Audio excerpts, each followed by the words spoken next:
Another really common type of functional group we encounter in organic chemistry is something called the carbonyl. Now, this is pronounced carbonyl. Do not pronounce it other ways because it's just not how people say it. So what is a carbonyl? A carbonyl is a carbon-oxygen double bond. Now, this is not a complete structure because this carbon doesn't have a full octet, and it needs to have two other bonds. And the identity of these two groups is what determines what type of carbonyl we're discussing. So anything that contains a CO double bond is a carbonyl, but there are lots of different types of carbonyls. So let's start with something called the ketone. A ketone has two R groups, and we said before R groups are generally hydrocarbon groups. So if we put the CO double bond between two different hydrogroups, we have a ketone. A really commonly encountered example of a ketone is this, where the two R groups are the same. They happen to be methyl groups, and this is called acetone. So you see this in nail polish remover.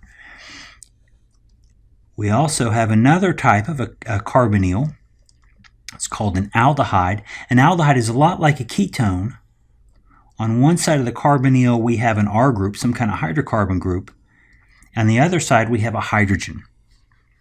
So just replacing that carbon group with a hydrogen it changes the chemistry, changes the reactivity, and therefore we give it a different name. We call it an aldehyde instead of a ketone. Sometimes aldehydes are written in kind of a condensed form as a CHO. So learn to recognize that CHO has this kind of bonding pattern to it, but that's a shorthand way to represent an aldehyde. We also have acids or carboxylic acids. Acids, again, put a hydrocarbon group on one side of the carbonyl, and on the other side there is an OH. Now you might say, wow, that looks like an alcohol. When an OH group, like an alcohol, is connected to a carbonyl, that OH now has very different reactivity. Different reactivity warrants a different name, and we actually call it a carboxylic acid.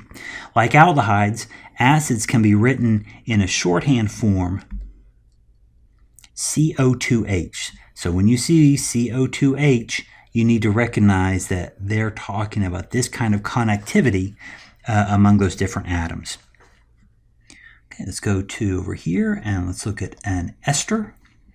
An ester, again, hydrocarbon group on one side of the carbonyl, and now instead of an OH, we're going to have an OR, and I'm going to label that OR prime to show that the two ends do not have to match. They can be different, or they could also be the same.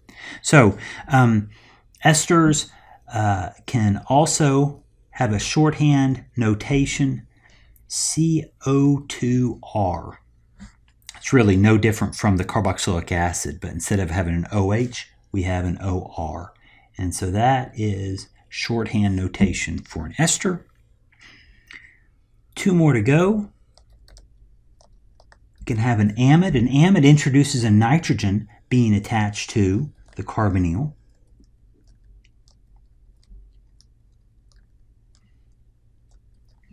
Now, as it turns out, I've specified that there's an H on the amide. As it turns out, that could also be an additional R group. And so if I were filling that in, I'd write an R double prime. It doesn't have to be a hydrogen there. Or this R group could be a hydrogen. So there are different forms of amides. But amides are really common carbonyl groups, and you'll see them in things like proteins especially. Now, there's one last functional group I want to include in the carbonyls, but technically it's not a carbonyl. It's called a nitrile. And a nitrile does not contain a carbon-oxygen double bond. It contains a carbon-nitrogen triple bond. As it turns out, a lot of the chemistry that nitriles do is very similar to carbonyl chemistry, so it sort of gets lumped in with these different carbonyl type groups, but it's sort of an outlier. But these are the very common carbonyl groups that we will encounter in this course, and they're very common functional groups for organic chemists.